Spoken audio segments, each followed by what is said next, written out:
Hello bachon, let's see the question here. Question says that if Ankush wants to travel from Rajiv Chowk to GTB Nagar, then difference between the highest amount paid to the lowest amount paid by him to reach.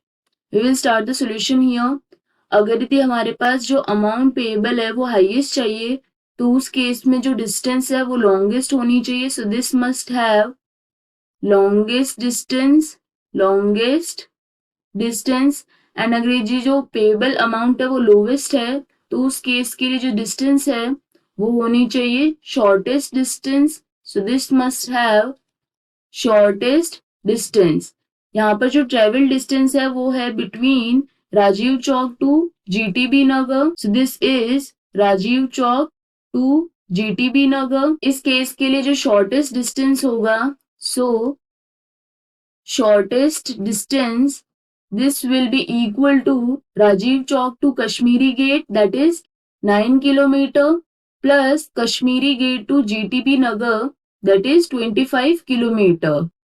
इस case के लिए जो longest distance होगा so longest distance for this case ये हो जाएगा Rajiv Chowk to INA 15 kilometer, INA to Kashmiri Gate 11 kilometer and Kashmiri Gate to GTB Nagar 25 kilometre.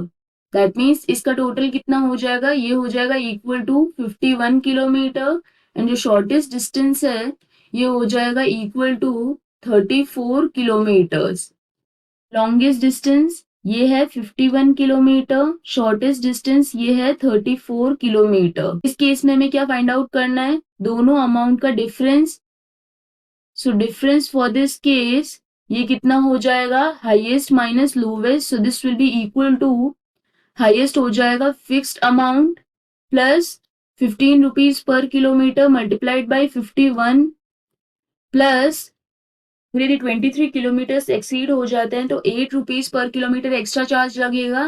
That means 51 minus 23 multiplied by 8. अब इसमें से हमको सब्ट्रैक्ट करना है जो लोवेस्ट पेएबल अमाउंट है that is 100 rupees fix charge plus 34 multiplied by 15 rupees पर kilometre plus अब यदि 23 एक्सीड होगा तो उसके लिए जो एक्स्ट्रा चार्जेस है वो नोट डाउन करने होंगे यहाँ पे मल्टीप्लाइड बाई 8. तो यहाँ पर हम देख सकते हैं 100 to 100 ये कैंसिल आउट हो जाएगा. So this will be equal to 765 plus 224 minus 510 plus 88, which is equal to 391 rupees. That is C is correct option. This is the final answer. I hope you understood the explanation. All the best.